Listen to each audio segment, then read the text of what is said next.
Hey guys, this is my Monday update. Hi guys, this is PJ's Thriving and my channel is My Healthy Weight Loss Journey, and I do weigh-ins on Fridays, and I had started some type of fitness challenge on Mondays. Only the last 2 Mondays I haven't really done anything. Last week I shared with you guys that my left knee is really swollen, and I thought maybe it was from the jump roping. So back up a little bit, and last year, well, just a quick note, like 20 some years ago, I had a really bad fall and dislocated my kneecap and one way inwards, and dislocated my whole knee the opposite way. So I had a knee this way a little bit, and then the kneecap all the way here. And luckily, nothing broke. And I had done some damage to the meniscus. I had a severe tear in there. So that had all been put back in place, and the meniscus was repaired, and that was microscopic surgery then. So then this last year, I had the car accident and I fell down my little 3 steps, and where I landed on my hands and my knees. And then the knee was just swelling up, and I had x-rays, MRI, all that done. I showed that I had a severe meniscus tear, and then the other side had a more minor something in the tissue over there, and there had been a little bit of damage to the cartilage. I didn't realize that there was damage to the cartilage. I got told that today, because today I went back to the surgeon because my knee has been swollen. It started somewhere, I think it was that first few days of November, and in this last week it just started getting worse. So I went back to Dr. Watson today, and he pulled up and showed me some pictures too of the surgery and what they had done, and they fixed what they could of the severe meniscus tear, and part of it all he could do to just part of it was trim it. The other part, he just said repaired it, but there was still something with the cartilage. He thinks what's happening now, because I haven't had a fall,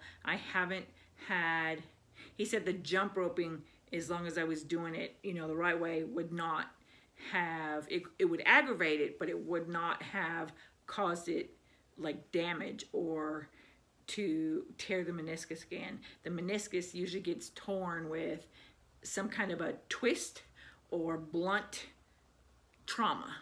So he doesn't feel that it's a meniscus tear. He does, however, feel that I have aggravated it and that the cartilage damage may be worse, because the skin is really hot. On a regular meniscus tear, it doesn't, he said you don't get that so much. But just because, and he was moving and twisting and jabbing and, doing everything he was doing to check it.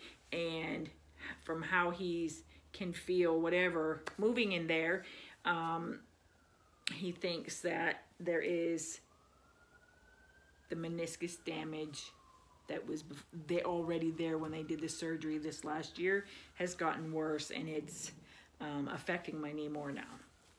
So I'm on steroids again for another week, and I don't know how well you guys can see this. For the next 4 days, I'm on anti-inflammatories and in a brace. It doesn't stop me from moving, but it's just to support it, to make sure that I'm not twisting it and I'm not putting too much weight on it.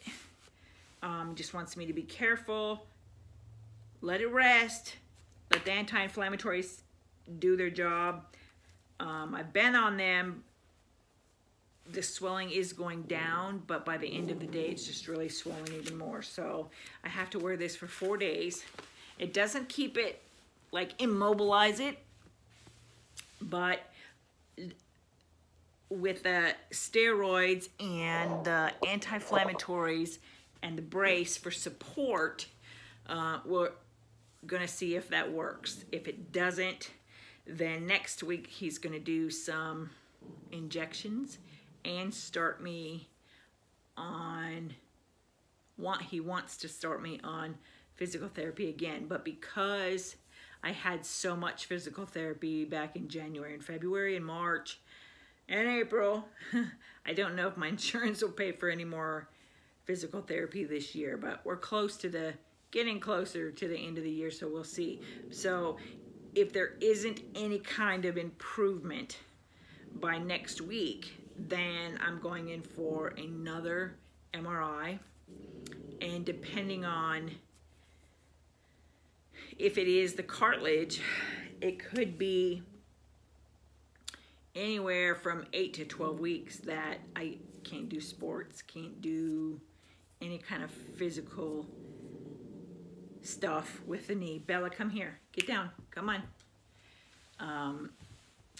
So hopefully I just don't have to have surgery again, because I really don't want that. Come on. She's growling. People across the street are burning leaves. She don't like that fire. So that's where the knee issue is. And I also had a appointment with the diet doctor today. You're okay. You're okay. Double growling. It's okay, baby. And that was just depressing, being in the knee brace and not being able to do physical exercise and extra walking and all of that was depressing, because if this is cartilage, cartilage does not generally heal itself, does not heal by itself, does not regenerate new cells or anything, because there's no blood flow in that. So your knee needs the cartilage. It's kind of like a cushion, and you can get some to rejuvenate or resell, but the sound of how he explained that to me is just entirely too painful. He would have to go in and drill little holes in the knee to where the blood is in the knee, so the blood will come out and form blood clots, and from that process it will help rejuvenate some new cells for cartilage. But it's not the same kind of cartilage that we are born with in our joints, so it wears out a lot faster. So that just, the whole process just seems redundant to me, that I don't know I want to go through all that, because it just sounds painful, really painful. So the other option I have is the course that we're going to take, and then if all else fails, then I'll have to have surgery. It could mean that if the damage is done is more than just minor, when your cartilage, you have that kind of damage to it, that's a knee replacement. So I hopefully don't have to go down that road. So the next few weeks, it's a whole lot of nothing. So I'm gonna been thinking about doing some different, a couple of different videos, maybe particularly on health and weight loss kind of questions and answers, and tagging people. If I stick it, you know, I know we have several people that are doing like Tuesday tags already, but if I do this on Mondays, it will be more tailored directly to weight loss and fitness. That way it's separate. It's something, you know, different from what the other people are doing. So not what I wanted. It's, to me, it just feels like it's this huge setback. So it kind of is, because me laying around a lot, you can really tell now. Now I know I do have some swelling, but not that much to make me gain a whole bunch of weight. But, you know, Halloween just kind of derailed me a little bit. I was 200.2 pounds, and I was so excited I was going to break that 200. Okay, so Halloween now is 2.5 weeks behind us, and I ate all that chocolate. Not just 1 day, 2 days, 3 days. I just went all in and helped him finish all that chocolate. At the diet doctor, I know it was late in the afternoon. I had this brace. I ate breakfast, I ate lunch, and then I got weighed, and it was 205.7. 205.7. I was just like, no, that can't be right. I took off the jacket. I went to take off the brace, and she said, I don't think that brace is going to weigh that much. Maybe a pound. I'll take clothes off too. And they're like, no, no, no. But so it was kind of a frustrating day. I feel like there's all this setback and sitting around my butt. So I'm going to have to do something where I am moving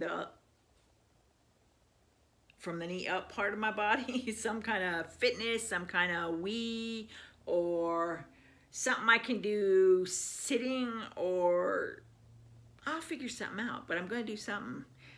Might have to get a little more stricter with my calories if I can't be up moving. So, frustrating, very frustrating. Tomorrow I have to drive my dad 2 hours away. Not quite, but almost 2 hours away. He gets his actual bronchoscopy. It's a biopsy on the lung tomorrow. I'm going to go stay the night at his house tonight, sleep on the couch. And then we have to leave at 5:30 in the morning. I'm not looking forward to that, but it's got to get done, so I'll do it. And then I'll be in the car because they're not going to let me go in with him. So I'll probably do some kind of question, Q&A, get to know me. I don't know. I'm going to figure it out tomorrow in the car, and just, you know, to get some videos, a video or two done in the car, because I'll be in the car. He has to be there at 7:30, so I'll be in Columbia by 7:30, and they said he should be done with the procedure and out between 11 and 11:30, as long as he didn't have any complications. So my dad has advanced emphysema and advanced COPD. He is on oxygen when he's sleeping or any time that he's supposed to stand. So them having to go into his lung to do this biopsy, they're not sure how things are gonna turn out yet. So I might be there just until 11:30, or it could be a little longer. We don't know yet. And then I really don't want to leave him alone after he gets home. We don't know if there's going to be bleeding, or we don't know what's going to happen yet. So they're supposed to, when they bring my dad out, when they're done, they'll wheel him out. And then they'll go over that kind of stuff with me before I drive him home. So I guess that's it for now. Hopefully this is only going to be a minor setback.